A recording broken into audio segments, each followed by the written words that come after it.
Good morning, नमस्कार दोस्तों। मैं मदन सिराव आपके अपने यूट्यूब चैनल जी के मदन सिराव पर हार्दिक अभिनंदन करता हूं। तो मेरे प्यारे दोस्तों, अपने चल रही थी राजस्थान की कृषि, और राजस्थान की कृषि के संदर्भ में हम पढ़ रहे थे राजस्थान की खरीफ की फसलें। और खरीफ की फसलों में हमने चावल पढ़ा था और इसके बाद में बाजरा भी पढ़ा था। और अब इसे कंटिन्यू करते हुए हम पढ़ेंगे अगली फसल है जो अपने पास, जो अक्सर एग्ज़ाम में काफ़ी चर्चा में रहती है। वो फसल है अपने पास कपास। कपास। तो प्यारे दोस्तों, थोड़ा सा ध्यान देना। इस कपास से बहुत सारे एग्जाम में प्रश्न पूछे जाते हैं। एक तो इसका सीधा प्रश्न पूछ लिया जाता है, इसे सामान्य भाषा में क्या कहते हैं, या फिर हम यूं बात करें कि उत्तरी राजस्थान में या पंजाब में या हरियाणा में इसे किस नाम से जानते हैं। तो कपास को नरमा के नाम से जानते हैं भाई। यानी कि अपने राजस्थान में, उत्तरी राजस्थान में, पंजाब में, हरियाणा में, और इसे किस नाम से जानते हैं? नरमा के नाम से जानते हैं। ये रीट परीक्षा में आया था भाई, अभी रीट परीक्षा 2022-23 में ये प्रश्न पूछा गया था कि नरमा संबंधित है। ठीक है। तो कपास ने के नाम से जानो जाए, नरमा नाम से जानो जाए है। इसके बाद में हम बात करें कि इसे मिट्टी की कैसी कैसी मिट्टी की आवश्यकता होगी, और इसमें जो मूल रूप से हम बात करें जलवायु कैसी रहेगी। तो इसमें उष्णकटिबंधीय जलवायु रहेगी, उष्णकटिबंधीय ये फसल है नरमा। और इसके बाद में हम बात करें मिट्टी की, तो मिट्टी इसमें काली मिट्टी रहेगी भाई। कौन सी मिट्टी? काली मिट्टी। या फिर हम यह कह सकते हैं ये जलोढ़ या गहरी दोमट मिट्टी।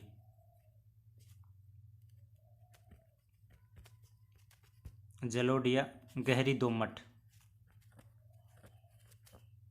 गहरी दोमट। तो ये इस मिट्टी की आवश्यकता होगी, काली मिट्टी की, जलोढ़ मिट्टी या गहरी दोमट मिट्टी की आवश्यकता होगी, जहाँ सर्वाधिक कपास की फसल उत्पादित हम कर सकते हैं। और इसके बाद में हम वर्षा की बात करें तो वर्षा इसे न्यूनतम 50 सेमी वर्षा की आवश्यकता होगी 50 सेंटीमीटर वर्षा की आवश्यकता होगी इसे। और तापमान की बात करें तो तापमान इसमें 15 से 25 सेंटीग्रेड तापमान की आवश्यकता होगी। अक्सर ये प्रश्न आपसे एग्जाम में नहीं पूछे जाएंगे कि वर्षा की कितनी आवश्यकता रहेगी, या फिर हम बात करें तापमान कितना होगा, जलवायु कौन से, ऐसे प्रश्न इसमें नहीं पूछे जाते फसल में खास करके जो अभी तक प्रश्नों की हम बात करें, चाहे वो आरपीएससी ने पेपर लिया हो, चाहे अधीनस्थ बोर्ड ने पेपर लिया हो, या फिर कोई अदर संस्था ने जो पेपर लिए हैं, उनमें फसलों के बारे में इतना ही प्रश्न आया है कि या तो फसलों के निम्न में से कौन सी किस्में रही है, या फिर इनमें रोग कौन से हैं, या फिर मूल रूप से यानी कि इसमें प्रथम स्थान किसका है। यानी कि अगर इंडिया लेवल पर कोई एग्ज़ाम है तो उसमें भारत का स्थान पूछ लिया जाता है, और स्टेट लेवल पर है तो उसमें राज्यों का स्थान पूछ लिया जाता है, या डिस्ट्रिक्ट का स्थान पूछ लिया जाता है कि कौन सा अग्रणी है या कौन सा नहीं है। इसके बाद में हम बात करें तो कपास। कपास को आपको पता है, कपास सफ़ेद सोना के नाम से भी जानी जाती है। यानी कि उपनाम की हम बात करें, या फिर हम देखें कि इसे और किस नाम से जानते हैं, तो इसे सफ़ेद सोना के नाम से भी जानते हैं। सफ़ेद सोना। इस सोना से थोड़ा ध्यान रखना, एक पीला सोना के नाम से भी जाना जाता है, जो होबा, या फिर हम कह सकते हैं जोजोबा को कहा जाता है पीला सोना। तो थोड़ा सा ध्यान में रखना इसका। और इसके बाद में हम और बात करें तो ऋग्वेद में भी कपास का उल्लेख मिलता है, एक बार प्रश्न पूछा भी गया है। ऋग्वेद में भी किसका उल्लेख मिलता है? इस सफ़ेद सोना यानी कि कपास का उल्लेख मिलता है। अब हम मूल रूप से ये पढ़ें कि कपास में जो किस्में होती है वो अक्सर कौन सी किस्में होती है, या फिर हम बात करें इसमें रोग जो आते हैं वो कौन से रोग है। तो हम पढ़ें कपास की किस्में। कपास की किस्में। और कपास की किस्मों में हम बात करें तो एक तो अपने पढ़ा कि सामान्य भाषा में इसे किस नाम से जानते हैं? नरमा के, और नरमा नाम से ही कपास की एक के है किस्म है। ठीक है। इसके बाद में हम देखें तो इस नरमा से लेकर, या हम कहें कपास से लेकर, तो बीकानेरी अगेती भी आती है। यानी बीकानेरी। बीकानेरी नरमा कह सकते हैं हम, बीकानेरी नरमा। और इसके बाद में हम बात करें तो गंगानगर अगेती बोल सकते हैं। गंगानगर अगेती। तो गंगानगर अगेती है तो गंगानगर पछेती भी होगा, यानी कि दूसरी किस्म कौन सी हो जाएगी, गंगानगर पछेती। अच्छा, अगेती और पछेती क्या है, तो हम बात करें तो अब नरमा की बुआई शुरू हो गई है, यानी कि कौन से महीने में, अभी अपना मई महीना चल रहा है, सॉरी अप्रैल महीना चल रहा है। तो अप्रैल के एंड में और मई की शुरुआत में हम देखें तो इस समय अब फसलें इस नरमा की बुआई की जा रही है। तो इसमें जो नरमा की बुआई के समय से 5-10 दिन पहले जो बुआई की जाती है उसको अगेती बोलते हैं। और जैसे सीज़न निकल गया, मान लीजिए कि नरमा की ये लास्ट बिजाई है, जो अपने बुआई हम करेंगे वो ये अपने 20 मई तक ये इसका माना जाता है। और 20 मई के बाद में जो थोड़ा बहुत लेट बीजा जाएगा या बुआई की जाएगी इस नरमे की, तो वो किस नाम से जाने जाएगी, फिर पछेती के नाम से जाने जाएगी। यानी बुआई से पहले जो बुआई करेंगे वो अगेती, और बुआई की समय निकलने के बाद में करेंगे तो वो किस नाम से जाने जाएगी, पछेती के नाम से जाने जाएगी। तो ये कपास की किस्में हैं, एक बीकानेरी नरमा है, और इसके बाद में गंगानगर अगेती है, गंगानगर पछेती है। ठीक है, इसके बाद में हम और बात करें तो इसमें रहेंगे देसी, यानी नरमा की एक किस्म है, वो कौन सी है, देसी है। और भी बात करें, श्यामली है, श्यामली है। और हम बात करें तो सुवीन है, सुवीन न है, ये सुवीन है। और इसके बाद में बात करें तो सुजाता है, सुजाता। इस प्रकार से ये नरमे की किस्में हैं भाई, थोड़ा सा ध्यान में रख लेना। देसी है, श्यामली है, सुविन है, बीकानेरी है, गंगानगर अगेती है, गंगानगर पछेती है। ठीक है, और अब हाल ही में थोड़ा सा क्या पता, वैसे तो निजी शिक्षण संस्था सॉरी निजी संस्थानों द्वारा इसे तैयार किया जाता है। एक नरमा जो अभी अपने चर्चा में है, बिट्टी नरमा बोलते हैं, तो क्या पता कोई पूछ ले। वैसे तो ये निजी संस्थाओं द्वारा तैयार किए जाते हैं, शायद ऐसे नहीं पूछेंगे। जो गवर्नमेंट संस्थाओं द्वारा तैयार किए गए बीज है उन्हें ही अक्सर एग्जाम में ज़्यादा पूछे जाते हैं। ठीक है, अब इसके बाद में हम बात करें कि अपने राजस्थान में नरमे का बोया गया क्षेत्र कौन से का है, या फिर हम यूँ बात करें कि उत्पादन में अग्रणी कौन से हैं। तो आइए जानते हैं। तो सर्वप्रथम हम पढ़ते हैं कपास के उत्पादन में अग्रणी जिले, यानी राजस्थान के अग्रणी जिले किस में पढ़ेंगे हम, उत्पादन में पढ़ेंगे, उत्पादन। और उत्पादन में हम अग्रणी जिलों की बात करें तो 1 नंबर पे जो जिला रहता है, यानी कि सर्वाधिक जो उत्पादन,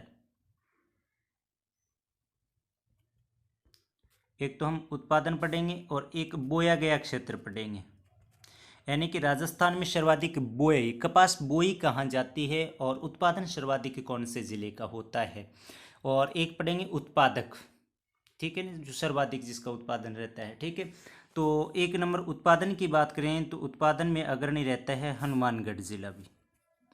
यानी कपास का सर्वाधिक जो उत्पादन होता है वो राजस्थान के कौन से जिले में होता है, हनुमानगढ़ में। ये तो हो गया उत्पादन में। और इसी के साथ साथ हम बात करें इस बोया गया क्षेत्र में, यानी कि राजस्थान में सर्वाधिक कपास बोई कहाँ जाती है, तो बोया गया क्षेत्र की भी बात करें तो बोए गए क्षेत्र में भी अग्रणी कौन है, हनुमानगढ़ है भाई। ठीक है, यानी उत्पादन में हनुमानगढ़ है और बोए गए क्षेत्र में भी हनुमानगढ़ है। सेकंड स्थान की हम बात करें उत्पादन में तो सेकंड स्थान अपने गंगानगर का है, गंगानगर का। और इधर बोए गए क्षेत्र में भी हम बात करें तो दूसरा स्थान गंगानगर का ही है, गंगानगर का है। तीसरे की हम बात करें तो तीसरा उत्पादन में जो अग्रणी जिला रहता है वो जोधपुर है भाई। कौन सा जिला, जोधपुर जिला। यानी कि कपास उत्पादन में जो तीसरा जिला मूल रूप से है उत्पादन की दृष्टि से वो कौन सा है, अपना जोधपुर है। और इसके बाद में हम बोया के क्षेत्र की बात करें तो बोया में अलवर है, बोया में कौन सा रहेगा, अलवर रहेगा। ठीक है, इस प्रकार से तो ये उत्पादन और बोए गए क्षेत्र हो गए। अब देखते हैं कि कपास में रोग कौन से आते हैं। रोग की बात करें तो कपास में एक तो अंगमारी आता है, अंगमारी रोग आता है। और अब एक ब्लैक आर्म आता है, ब्लैक आर्म। यानी पत्तों में सफ़ेद टिक्कियाँ सी हो जाती है या ब्लैक टिक्कियाँ हो जाती है, जिससे पौधा धीरे धीरे मुरझाता है और मुरझाकर ये नष्ट हो जाता है। तो इस बात का थोड़ा सा ध्यान रख लेना। इस प्रकार से ये अपने कपास थी भाई। अगली फसल की हम बात करें तो अगली फसल हम लेंगे गवार, यानी कि राजस्थान की जो खरीफ की फसल में बोई जाने वाली अगली फसल है वो कौन सी है, अपने पास गवार है। गवार में देखें तो गवार एक तो होगा कि इसकी किस्में कौन कौन सी है, तो गवार की किस्मों में हम बात करें तो दुर्गा विहार है। कौन सी है, दुर्गा विहार।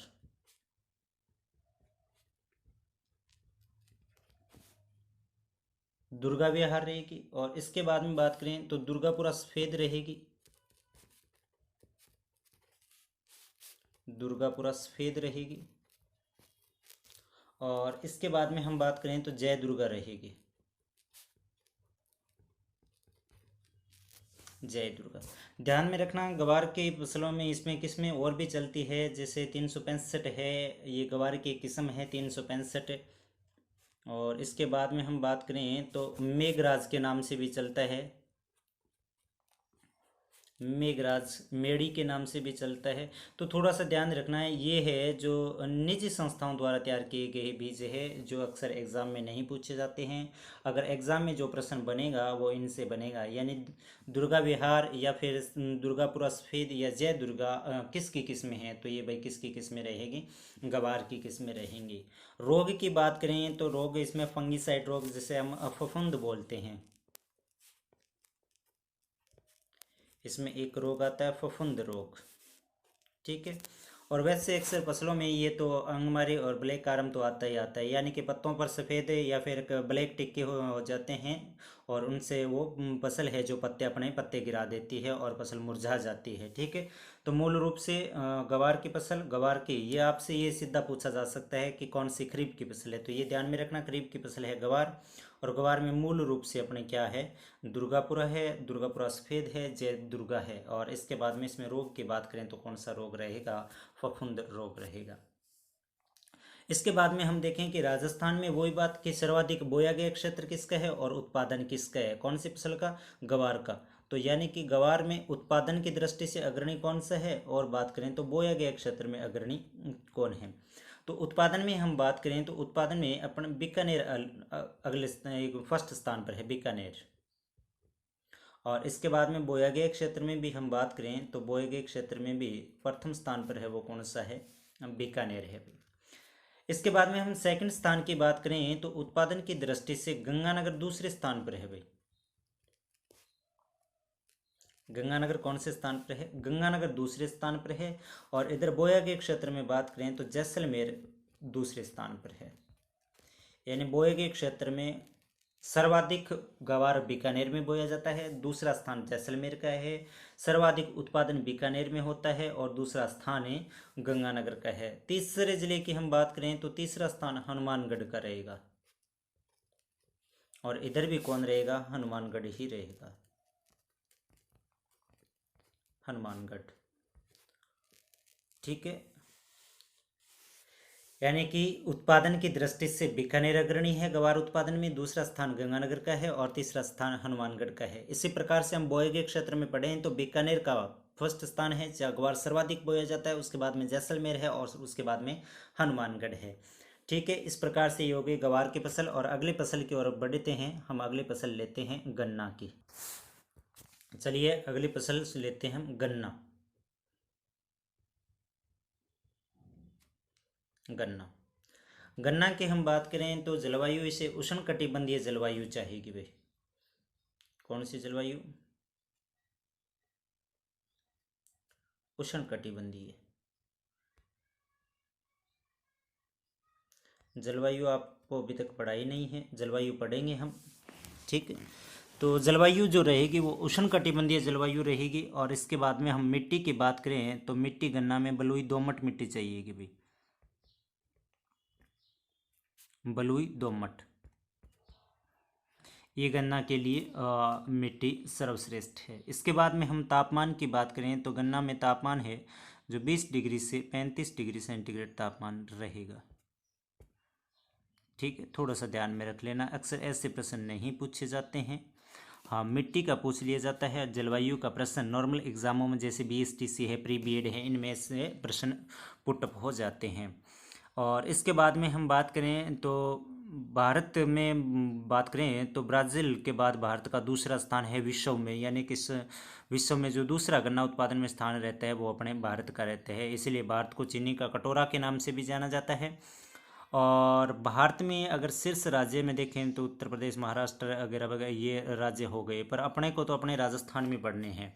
तो आइए जानते हैं कि राजस्थान में हम बात करें तो राजस्थान में गन्ना उत्पादन में, यानी कि मूल रूप से तो वही रहेंगे, यानी कि उत्पादन में कौन है और बोया गया क्षेत्र में कौन सा है। तो मेरे प्यारे दोस्तों, अभी जो पीछे एग्ज़ाम हुए हैं जैसे फर्स्ट ग्रेड है, सेकंड ग्रेड है, रीट परीक्षा है, PTI भर्ती परीक्षा है, वन रक्षक वनपाल है, वीडियो प्रीलिम्स एंड मेंस है, पटवारी है, या फिर मोटर व्हीकल एग्ज़ाम है, या फिर जूनियर अकाउंटेंट है, यानी कि ऐसे जो जितने भी एग्ज़ाम हुए हैं उन एग्ज़ाम्स में ये ही प्रश्न पूछे गए हैं। यानी फसल से जो प्रश्न आया है वो या तो इनकी किस्में कौन सी है या इसका रोग कौन सा है, और ख़ास करके जो सर्वाधिक एवरेज प्रश्न हम देखें तो ये रहा है कि निम्न में से कौन सा अग्रणी जिला है, या तो बोए गए क्षेत्र में या उत्पादन में। तो वेरी इंपॉर्टेंट प्रश्न यहीं से बनते हैं कि उत्पादन में कौन है और बोया गया क्षेत्र में कौन है। तो गन्ना की हम बात करें तो उत्पादन में राजस्थान में सर्वाधिक जो गन्ने का उत्पादन है वो गंगानगर में। उत्पादन कौन से जिले का है? गंगानगर का है। और इसके बाद में हम बात करें बोया गया क्षेत्र, तो बोया गया क्षेत्र भी अपने गंगानगर का ही है। ठीक है, इसके बाद में हम बात करें दूसरा स्थान, तो दूसरा स्थान चित्तौड़गढ़ का है भाई। गन्ना उत्पादन में बोए गए क्षेत्र में, सॉरी, गन्ना उत्पादन में अग्रणी दूसरा स्थान की बात करें तो वो चित्तौड़गढ़ का है। और इधर बोया गया क्षेत्र में भी बात करें तो बोए गए क्षेत्र में भी दूसरा स्थान है वो किसका है? चित्तौड़गढ़ का ही है। ठीक है, और इसके बाद में तीसरे जिले की बात करें तो तीसरा जिला है वो बूंदी है। और इधर भी बात करेंगे तो कौन सा रहेगा? बूंदी जिला ही रहेगा।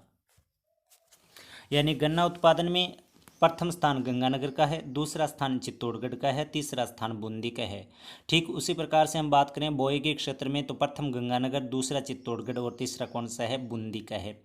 और इस गन्ने की हम बात करें तो गन्ना ये एक कृषि आधारित उद्योगों में काम में लिया जाता है। और कृषि आधारित देखें तो गन्ने से चीनी बनाई जाती है, गन्ने से गुड़ बनाया जाता है।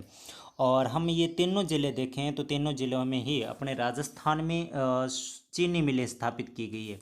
गंगानगर में भी की गई है, चित्तौड़गढ़ में भी है और बूंदी में है। बूंदी के केशो रायपाटन में शुगर मिल है, चित्तौड़गढ़ के भोपाल सागर में है, और गंगानगर के करणपुर तहसील के कमीनपुरा में ये शुगर मिलें स्थापित की गई है।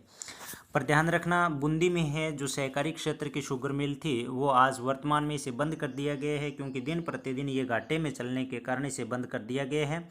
तो आज वर्तमान में बूंदी जो जिला है ये राजस्थान का गुड़ उत्पादक में वो 1 नंबर पे स्थान रखता है भाई। ठीक है, नहीं, गुड़ उत्पादन में अग्रणी जिला की बात आए तो कौन सा रहेगा? अपना बूंदी जिला। और राज्य में चीनी गंगानगर शुगर मिल द्वारा बनाई जाती है। ठीक है, गंगानगर से। तो इस बात का ध्यान रखें कि ये गन्ना है वो कि कच्चे माल के रूप में भी कार्यरत है, किस आधार पर? कृषि आधारित उद्योगों में। ठीक है, और इसके बाद में हम अगली फसल पढ़े, अच्छा, इसके बाद में हम गन्ने में रोग पढ़े। गन्ने की फसल में रोग की बात करें तो इसमें एक रोग आता है भाई, और उसका नाम है लाल सड़न रोग। लाल सड़न। तो रोग की बात करें तो गन्ने में एक रोग है, और रोग कौन सा है? लाल सड़न रोग है। यानी कि गन्ने के अंदर, गन्ने के इस पौधे में एक लाल सड़न रोग आ जाता है, और उसमें लाल धारियाँ सी हो जाती है गन्ने के पौधे में, और धीरे धीरे फिर पौधा है जो खोखला होने लगता है, और खोखला होकर ये मुरझाकर जलकर राख हो जाता है। तो इस प्रकार से ये एक रोग आता है, और ये रोग कौन सा है? लाल सड़न रोग है। तो मेरे प्यारे बच्चों, लाल सड़न रोग है ये वेरी वेरी इंपॉर्टेंट है, बहुत बार एग्जाम में प्रश्न पूछा जाता है। लाल सड़न रोग संबंधित है, लाल सड़न रोग गन्ने से संबंधित है। ठीक है, अगली फसल की ओर चलते हैं अब हम। अगली फसल की बात करूं तो अगली फसल है मूंगफली। वेरी इंपॉर्टेंट है भाई, मूंगफली।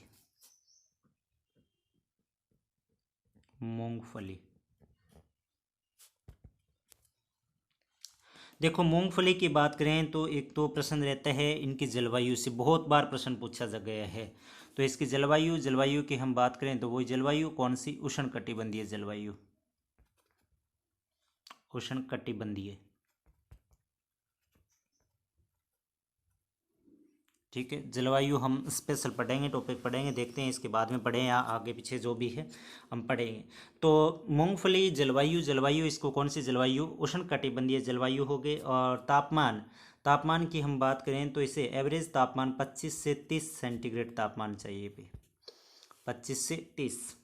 वर्षा की बात करें तो वर्षा इसे 50 से 100 सेंटीमीटर वर्षा की आवश्यकता रहती है, 50 से 100 सेंटीमीटर। मिट्टी मूंगफली अक्सर बलुई मिट्टी में होती है भी। मिट्टी की बात करें तो कौन सी मिट्टी, बलुई मिट्टी,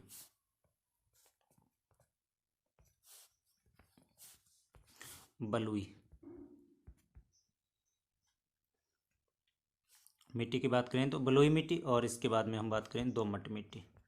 तो इस प्रकार से ये मूंगफली को मिट्टी की आवश्यकता होगी, बलुई या दोमट मिट्टी। और इसके बाद में हम बात करें तो राजस्थान में मूंगफली का उत्पादन है या फिर इनकी मूंगफली की किस्मों से लेकर अक्सर एग्ज़ाम में प्रश्न पूछे जाते हैं, बहुत बार एग्ज़ाम में प्रश्न पूछा गया है। तो राजस्थान में सर्वाधिक उत्पादन बढ़ने से पहले हम पढ़ेंगे इनकी प्रमुख किस्में। तो यानी कि मूंगफली की किस्में कौन कौन सी है भाई। मूंगफली की हम किस्मों की बात करें तो किस्मों में मूंगफली में इम्पोर्टेंट जो किस्म रहती है वो चंद्रा रहती है भाई। कौन सी, चंद्रा रहेगी। और चंद्रा के बाद में हम बात करें तो चित्रा 64 रहेगी, चित्रा 64। ठीक है, और इसके बाद में बात करें तो कौशल रहेगी। वेरी वेरी इंपॉर्टेंट है ये 3 किस्में। और अभी ये शायद रीट परीक्षा में थी, एक्चुअल पूरा ध्यान में नहीं है मेरे, और ये प्रश्न अभी पूछा गया था। तो चंद्रा, चित्रा 64 और कौशल, और राजस्थान पुलिस में तो ये थी ही। निम्न में से कौन सा अशुमेलित है, तो उसमें एक तो चंद्रा थी और एक कुफरी थी, यानी कि मूंगफली की किस्मों से लेके, यानी कि एक साइड फसल दे रखी थी और एक साइड इनकी किस्में दे रखी थी और असंगत पूछ रखा था। तो ये जो चंद्रा है ये तो बिल्कुल मूंगफली की है। और कुफरी की बात करें तो कुफरी आलू की किस्म है जो अक्सर बहुत बार एग्जाम में पूछी जाती है। तो इसकी किस्में हो गई, और किस्मों में हमने पढ़ा कि मूंगफली की किस्में कौन सी है, चंद्रा है, चित्रा 64 है, और कौन सी है, कौशल है। अब देखें मूंगफली में रोग की बात करें तो मूंगफली में एक टिक्का रोग आता है भाई। कौन सा रोग, टिक्का रोग। हो सकता है उसमें सफ़ेद टिक्का रोग हो या काला टिक्का रोग हो। ठीक है, मूंगफली के पत्तों पर एक सफ़ेद या फिर ब्लैक टिक्का होगा, और उस टिक्के के कारण ये धीरे धीरे पूरा पत्ता नष्ट हो जाएगा, पत्ते से फिर इनका तना, और तने से धीरे धीरे ये पूरा जो फसल है, पूरा पौधा है वो नष्ट हो जाएगा। तो इस टिक्का रोग के माध्यम से। एक इसके बाद में बात करें तो इसमें उकठा रोग भी आता है, उकठा रोग भी आता है। और अभी हाल ही में हम बात करें, यानी कि पिछले 2-4 वर्षों से 2 वर्ष पहले जाएं, यानी कि लगभग हम देखें 2020 के बाद में, तो मूंगफली में एक रोग जो आया है, और इस रोग को हम देखें तो उसका वैज्ञानिकों ने इसका नाम जो दिया वो गोजालट दी है, गोजालट। ठीक है, तो गोजालट का जो संबंध है, जैसे कई बार एग्जाम में पूछ लिया जाता है, लाल सुंडी का पूछ लिया जाता है, यानी लाल सुंडी लट है जो किससे संबंधित है, या फिर हथमोथ लट किससे संबंधित है। तो इस प्रकार से प्रश्न पूछे जाते हैं जो आपको मैं आगे बताऊंगा। और अभी आपको ध्यान में रखना है इस गोजालट के बारे में। तो गोजालट की बात करें तो कौन सी फसल से संबंधित है, ये मूँगफली से संबंधित है। और अब इसके बाद में बात करें तो मूंगफली उत्पादक ज़िले, यानी कि राजस्थान में हम बात करें मूंगफली उत्पादन में कौन कौन से ज़िले अग्रणी है, या फिर इनको उत्पादन या फिर बोया गया क्षेत्र कौन से ज़िलों का है। तो मूंगफली में हम बात करें तो अग्रणी अपना बीकानेर रहता ही है भाई। कौन सा, बीकानेर। और बीकानेर में एक क्षेत्र लोणकरणसर, जिसे राजस्थान का राजकोट भी कहा जाता है, क्योंकि मूंगफली का उत्पादन सर्वाधिक होने के कारण उसे राजकोट कहा जाता है। तो उत्पादन क्षेत्र की बात करें तो उत्पादन में भी नंबर 1 पर बीकानेर है। और बोया के क्षेत्र में बात करें तो बोया के क्षेत्र में भी बीकानेर। तो मूंगफली उत्पादन में बात करें तो उत्पादन में अपना बीकानेर रहेगा। और इधर बोए के क्षेत्र की हम बात करें तो बोए के क्षेत्र में भी अग्रणी जिला रहेगा वो कौन सा रहेगा, बीकानेर ही रहेगा। ठीक है। तो बोए गए क्षेत्र में भी कौन सा अग्रणी रहेगा? बीकानेर। और उत्पादन में भी कौन सा है? बीकानेर है। सेकंड स्थान की हम बात करें, यानी कि राजस्थान में उत्पादन में दूसरा स्थान, तो दूसरा स्थान है वो अपने जोधपुर जिले का है। दूसरा स्थान जोधपुर जिले का है। और इधर ही हम बात करें उत्पादन बोए गए क्षेत्र में, और बोए गए क्षेत्र में जो दूसरा स्थान है वो कौन से जिले का है? जोधपुर का है। और थर्ड स्थान की हम बात करें तो तीसरा जो स्थान है अपने इस मूंगफली उत्पादन में, तो मूंगफली उत्पादन में तीसरा स्थान चूरू जिले का आता है। और यहीं हम उत्पादन बोए गए क्षेत्र में हम बात करें तो बोए गए क्षेत्र में भी तीसरा स्थान किसका आता है? चूरू जिले का ही आता है। तो आपसे एग्जाम में पूछा जा सकता है कि मूंगफली उत्पादन के अग्रणी जिले कौन से हैं? तो उत्पादन में हम बात करें तो बीकानेर, जोधपुर और चूरू है। और यही हम बात करें बोए गए क्षेत्र में, तो बोए गए क्षेत्र में बीकानेर, जोधपुर, चूरू है। लूणकरणसर है, बीकानेर जिले की एक तहसील है लूणकरणसर, और इसे राजस्थान का राजकोट कहा जाता है, क्योंकि गुजरात के राजकोट में सर्वाधिक मूंगफलियाँ उत्पादित होती है, इसलिए अपने राजस्थान में लूणकरणसर में होती है, तो इसे राजकोट के नाम से जानते हैं। ठीक है, ये तो हो गई अपनी कौन सी फसल? ये मूंगफली। और इसके बाद में आगे चलते हैं अगली फसल पर। अगली फसल की बात करें तो अगली फसल है अपने पास सोयाबीन।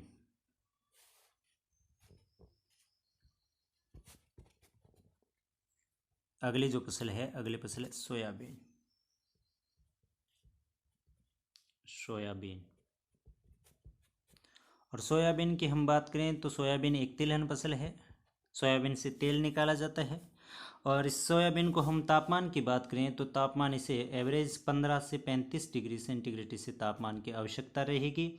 और यहीं वर्षा की हम बात करें तो वर्षा इसे 75 से 125 सेंटीमीटर वर्षा चाहिएगी। 75 से 125 सेंटीमीटर वार्षिक वर्षा चाहिएगी। और मिट्टी की हम बात करें तो मिट्टी से गहरी दोमट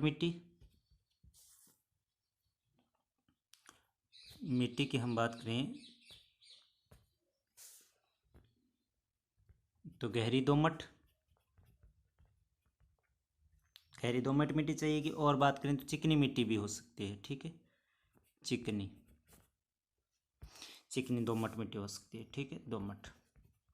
तो थोड़ा सा ध्यान में रख लेना कि सोयाबीन तापमान 15 से 35 डिग्री, वर्षा 75 से 125 सेंटीमीटर, मिट्टी की बात करें हम गहरी दोमट मिट्टी या चिकनी मिट्टी या दोमट मिट्टी की आवश्यकता होगी। ठीक है। और अब इसके बाद में हम बात करें कि राजस्थान में, तो राजस्थान में इस सोयाबीन के लिए हाड़ौती प्रदेश अग्रणी है भाई। राजस्थान में कौन सा प्रदेश? हाड़ौती प्रदेश। और हाड़ौती प्रदेश में हम बात करें तो कोटा, बूंदी, बारां, झालावाड़ ये ज़िले जो आते हैं। ठीक है। और इसमें भी हम उत्पादन में देखें और बोए गए क्षेत्र में एक एक ज़िले को देखें तो उत्पादन जो सर्वाधिक है वो झालावाड़ का है भाई। उत्पादन कौन से ज़िले का है? झालावाड़ का। और बोए गए क्षेत्र में भी अग्रणी कौन सा है? झालावाड़ ही है, झालावाड़। ठीक है। इसके बाद में दूसरा स्थान हम बात करें तो दूसरा स्थान बारां जिले का है। और इधर भी हम बात करें तो दूसरा स्थान कौन से जिले का है? बारां जिले का है। दूसरा स्थान जो भी है वो भी कौन से जिले का है? बारां का ही है। ठीक है। तीसरे जिले की हम बात करें तो तीसरा जिला रहेगा प्रतापगढ़। और इधर भी हम बात करें तो कौन सा जिला रहेगा? प्रतापगढ़। यानी कि सोयाबीन उत्पादन में अग्रणी जिले कौन से हैं? तो वैसे हाड़ौती प्रदेश माना जाएगा। और ज़िले की हम बात करेंगे तो झालावाड़ प्रथम रहेगा, उसके बाद में बारां रहेगा, और इसके बाद में हम बात करें तो कौन सा रहेगा? प्रतापगढ़ रहेगा। इस प्रकार से अपने जो ये है सोयाबीन की फसल है भाई, थोड़ा सा ध्यान में रख लेना। तो आज के वीडियो में बस इतना ही पढ़ेंगे, और आगामी या फिर अगले वीडियो में हम जो भी फसलें अपने बची है खरीफ की फसलों में या फिर रबी की फसलों में, संभवतः 2 वीडियो और बनेंगी, यानी कि 2 क्लासें और होगी, इतने में आपकी फसल कंप्लीट हो जाएगी। ठीक है, आशा करता हूँ वीडियो अच्छा लगा तो लाइक, शेयर, सब्सक्राइब जरूर करें, और हंसते रहिए, मुस्कुराते रहिए। धन्यवाद।